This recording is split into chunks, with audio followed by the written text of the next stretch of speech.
School में छात्र के साथ गलत संग में पड़ गई थी जिसके चलते मेरे को धोखा मिला। अभी पिछले 3-4 वर्ष से डिप्रेशन में, वर्तमान में पढ़ाई नहीं कर पा रही। महाराज जी, मैं लाडली को प्राप्त करना चाहती हूँ। मैं वर्तमान में क्या करूँ कि अभी मैं फिर से सद्मार्ग में। राधा नाम जप करो। किसका प्रश्न है? राधा राधा राधा नाम जप करो। और सब बच्चों से कहते हैं, हाथ जोड़कर प्रार्थना, ये जो गर्लफ्रेंड बॉयफ्रेंड ये सब चला है ना, ये बहुत जहर है, बहुत जहर है। इसमें सुख नहीं है, अपने जीवन को नष्ट कर देना है। ना तो गृहस्थी लायक रह जाता है और ना भगवान लायक रह जाता है बच्चा। और जो अंतिम बात आती है, वो जो अभी आपने कहा, तो वो धीरे धीरे डिप्रेशन में पहुंच जाता है।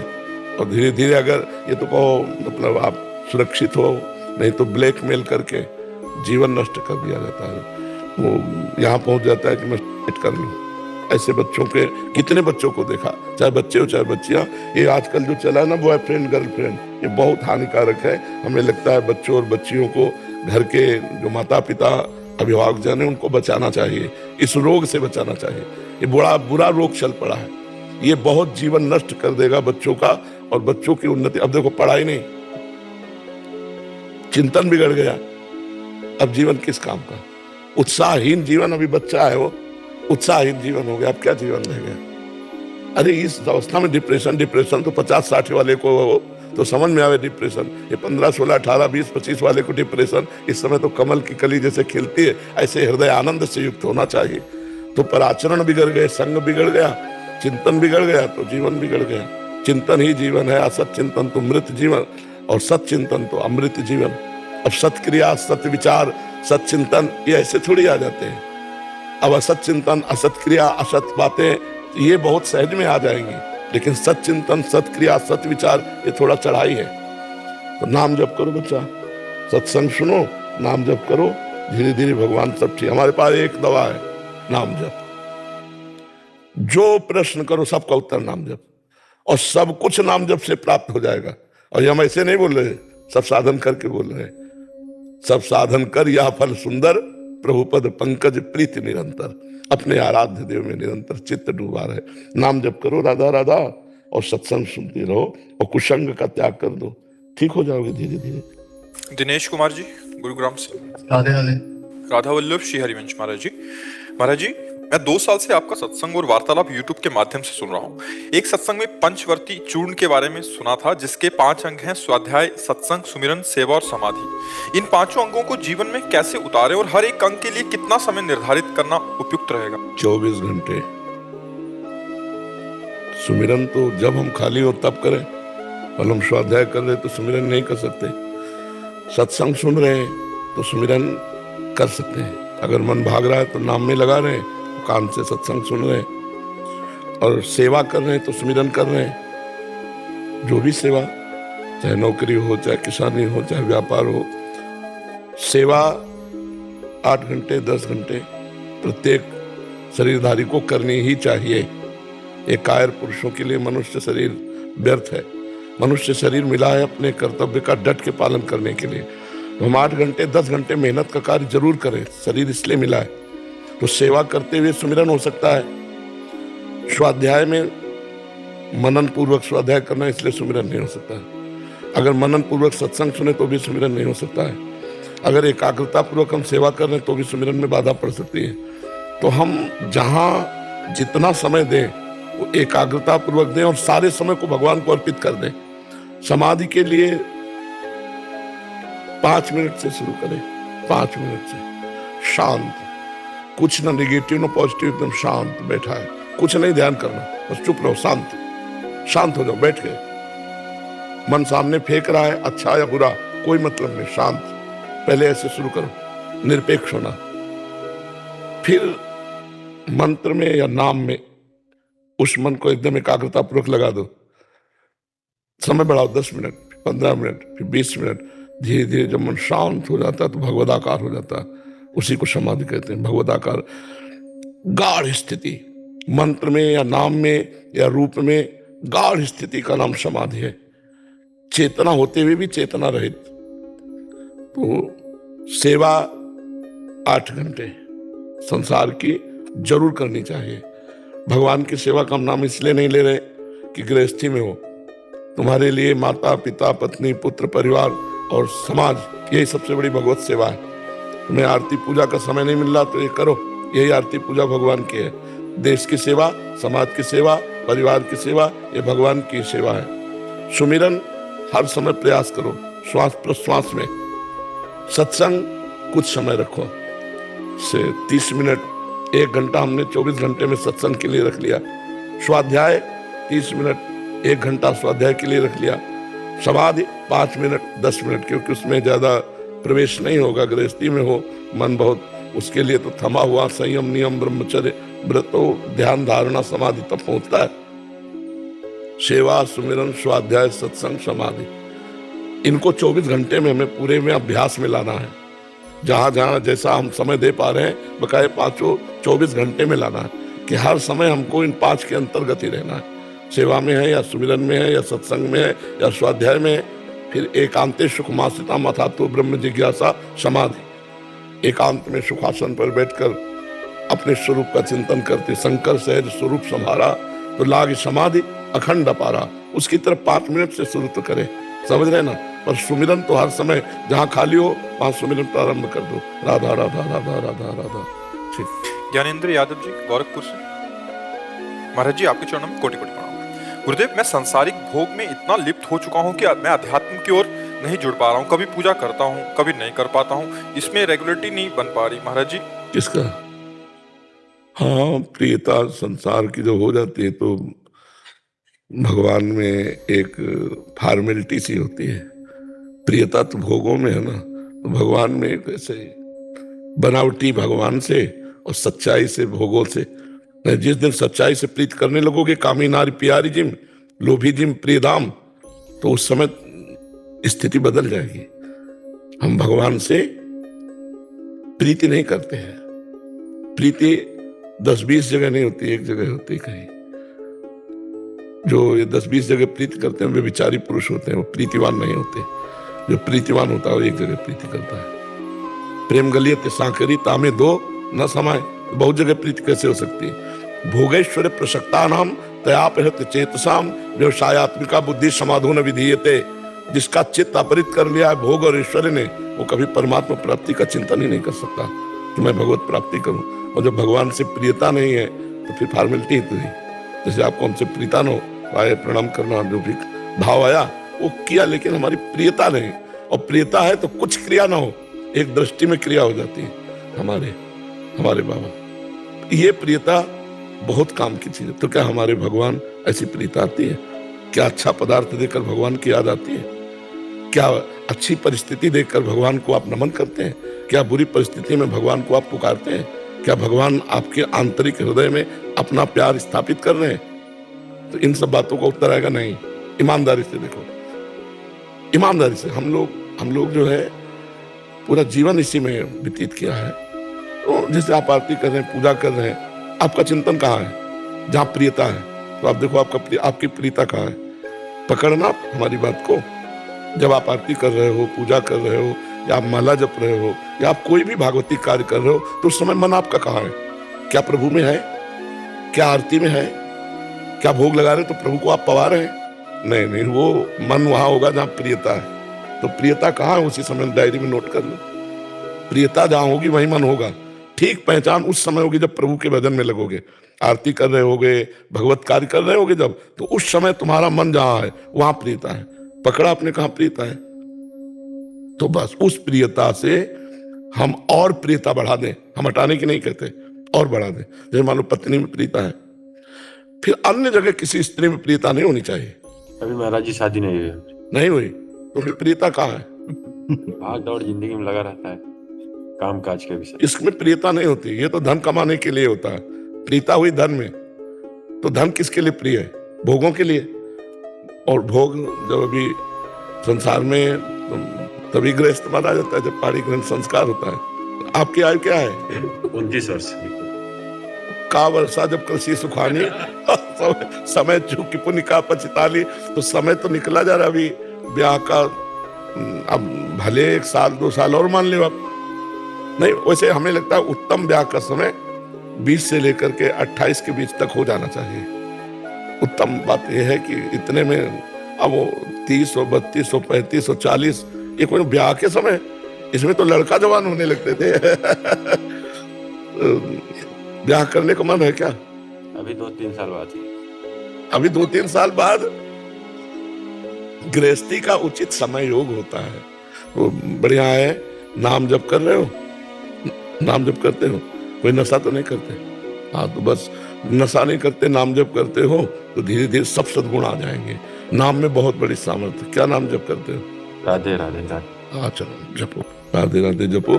कोई ग्रंथ पढ़ते हो? नहीं, सत्संग सुनते हो? अभी अभी पहली बार आज सुना। काफी अजीब हो आप। भगवान की सृष्टि में अजीब अजीब जल है। पहली बार सत्संग सुना? अच्छा, चल आज मेरा जन्मदिन भी है। तो नया जन्म मान लो। आज सत्संग से जब भगवान अतिशय कृपाल होते हैं तब साधु संग मिलता है। जब द्रवहि दीन दयालु राघो तो साधु संगति पाइए। तो एक काम किया करो, आज से 30 मिनट हमको सत्संग के लिए दो।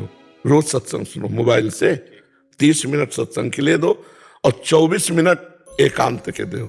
शांति से बैठ के 24 घंटा में जब तुम्हें समय मिले तो राधा राधा लिखते हुए देखो। लिखो भला राधा, अंदर से लिखा राधा, राधा अंदर बोला राधा, बाहर लिखा राधा। आंख खोल के, आंख बंद कर 24 मिनट ये करो और 30 मिनट सत्संग सुनो। और कोई पाप कर्म न बनने पावे, इसमें सावधान रहो। फिर बढ़िया आगे भगवान आपका मंगल में जीवन कर देंगे। वो मंगल भवन है। जैसे भी थोड़ा भी भगवान में लग जाए तो जीव परम मंगल को प्राप्त हो जाता है। ये पक्का समझ लो। और नशा नहीं करते इसलिए बहादुर आदमी हो, बहुत अच्छे आदमी हो। हाँ, नहीं करते, बस पापाचरण ना होने पावे। पापाचरण से फिर सब मलिनता आ जाती है कोई ऐसे? अंदर देख लो, जहां हो तो उसे काट दो।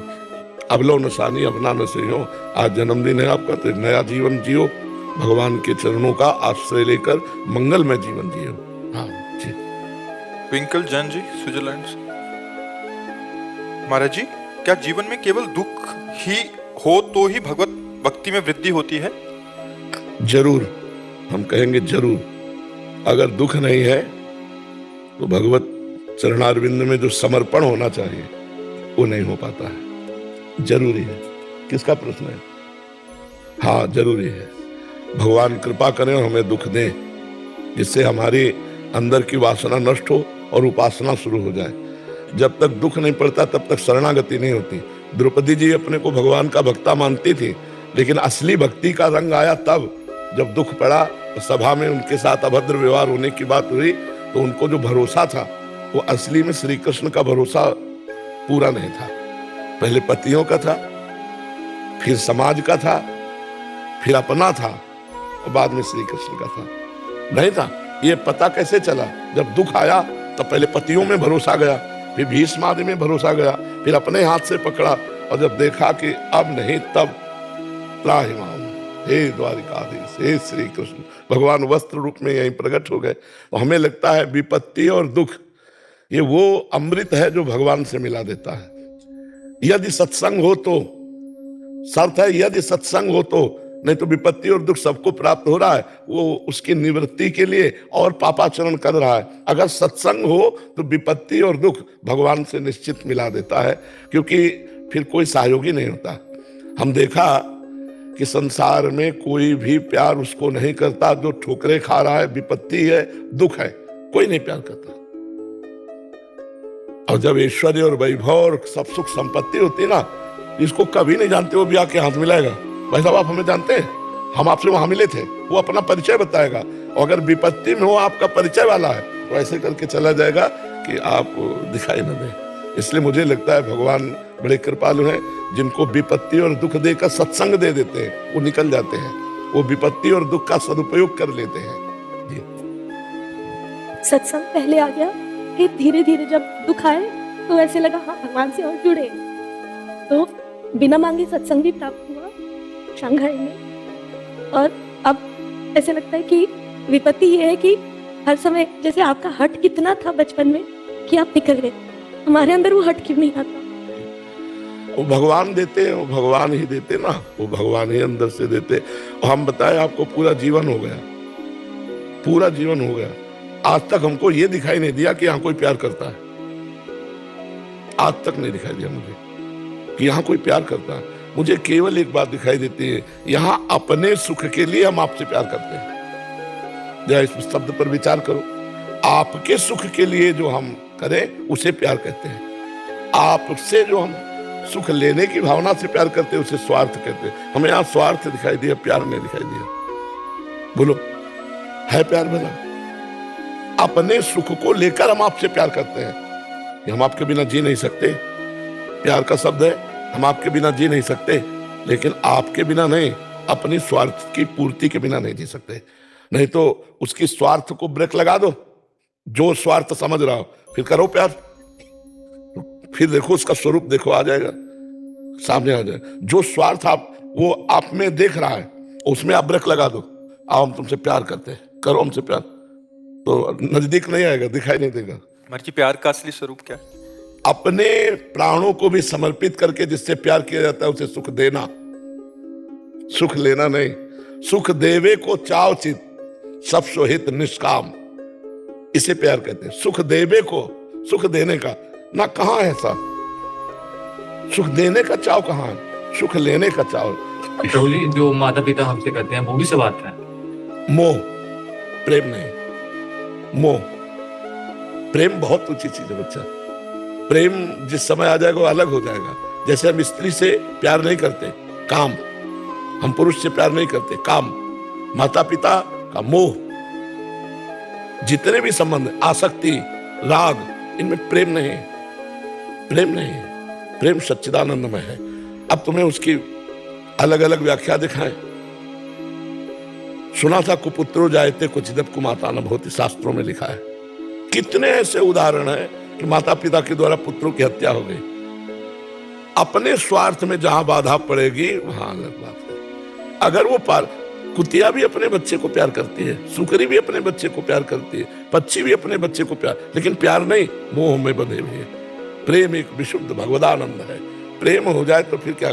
इसीलिए तो चराचर जगत से प्रेम करो, कभी कोई बाधा नहीं, लेकिन प्रेम कहां कोई करता है? स्वार्थ के वशीभूत मोह में बंधे हुए, और मोह गए बिनु राम पद होई न दृढ़ अनुराग। अनुराग माने प्रेम। जब तक मोह है तब तक प्रेम नहीं हो सकता, और वो मोह होता है बच्चा, प्रेम नहीं होता है। ये सबको भगवत प्राप्ति हो जाए कि नहीं हो जाए?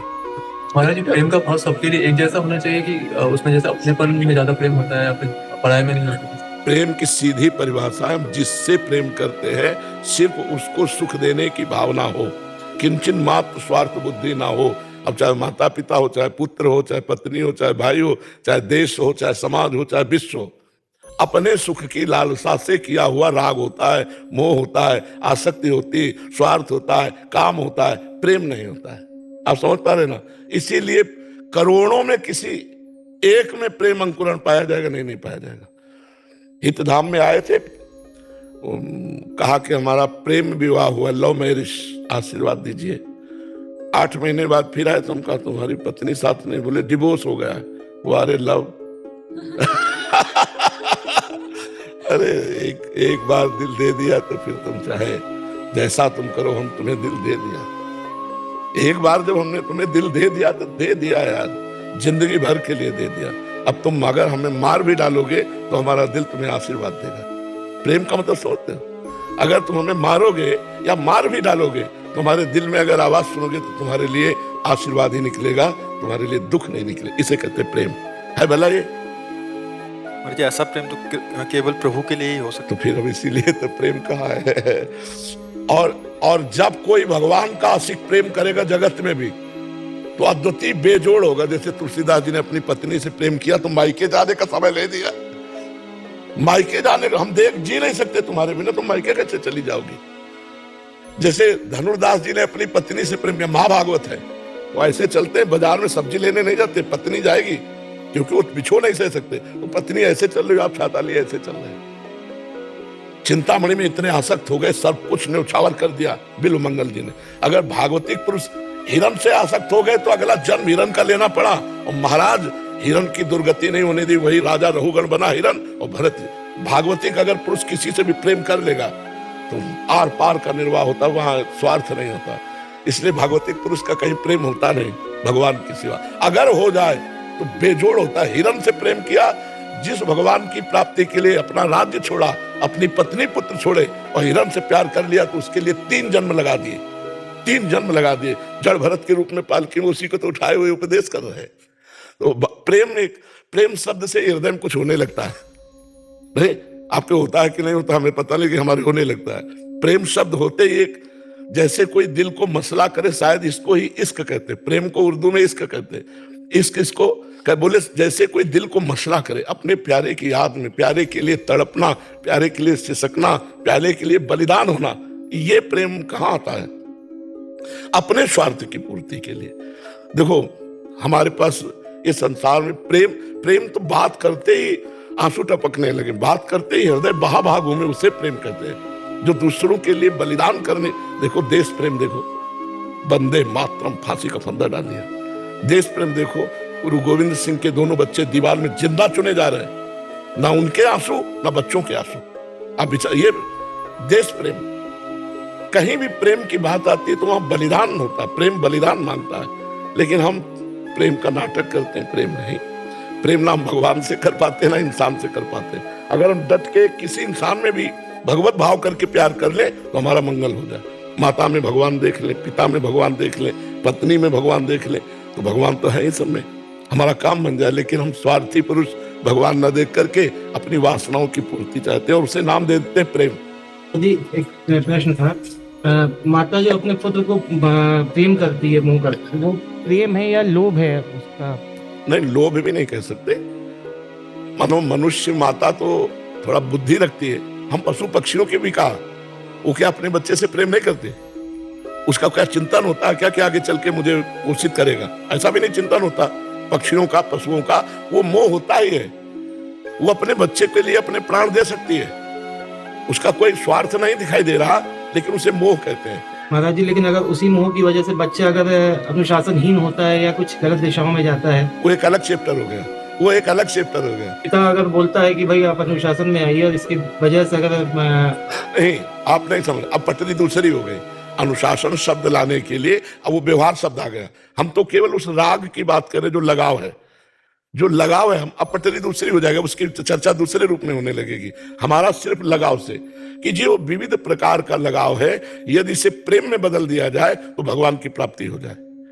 पत्नी अपने पति को भगवान समझे, पति अपनी पत्नी में भगवान को देखे, माता पिता पुत्र में भगवान को देखे, पुत्र माता पिता में भगवान। अभी देखो कितना आनंदमय गृहस्थी हो जाए। लेकिन स्वार्थ, मर्जी देखना और वर्तना अलग अलग हो जाए। हाँ, बर्तन केवल देखने की बात कह रहे हैं। वर्तन पूरा वैसा ही होगा। तन पत्नी को पत्नी माना जाएगा, माँ को माँ माना जाएगा, बहन को बहन माना जाएगा, बेटी को बेटी माना जाएगा। चारों स्त्री स्वरूप है, बर्ताव चारों के अलग होंगे, लेकिन चारों में भगवान को देखना। हमने कहा है पंडिता समदर्शिना ना कि वर्तिना। जो पत्नी के साथ व्यवहार करते हो बहन के साथ थोड़ी करेंगे, जो बहन के साथ व्यवहार करते हो पत्नी के साथ थोड़ी करेंगे। चारों स्त्री शरीर है, माँ, बेटी, बहन और पत्नी, चारों स्त्री शरीर, लेकिन चारों से बर्ताव अलग अलग होगा, पर दर्शन एक होगा। चारों में श्री भगवान विराजमान है। आदित्य शर्मा जी आगरा से। महाराज जी राधे राधे, आपके चरणों में कोटि कोटि प्रणाम।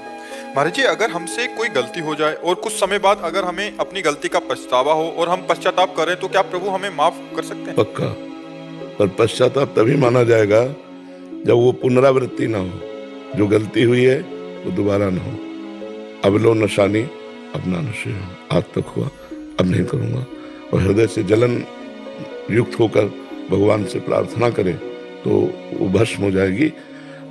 लेकिन साधारण गलती, अगर अपराध बना हुआ है, असाधारण है, तो फिर उसका प्रायश्चित करना पड़ेगा। जैसे कृच्छ व्रत है, चंद्रायण व्रत है, या और भी अनुष्ठान, भागवती का अनुष्ठान करने पड़ेंगे। मात्र प्रायश्चित से नहीं हो जाएगा, है ना। साधारण गलती है तो वो हो जाएगा। जैसे एक साधारण गलती हो गई तो हम कह देते सॉरी, इससे भी प्रायश्चित हो जाता है कि हमसे गलती हो गई, इतने में भी छा। लेकिन असाधारण गलती हो जाए सॉरी कहने से होगा क्या? नहीं। तो ऐसे ही हम हृदय से जले और बहुत बड़ी गलती हमसे हो गई, वो क्षमा हो गया। लेकिन अपराध बन जाए तो इससे नहीं होगा, फिर उसके लिए प्रायश्चित होता है, उसके लिए विधान होता है। वो गुरुजनों से पूछा जाता है हमसे, पाप बना इसका क्या विधान है? जी।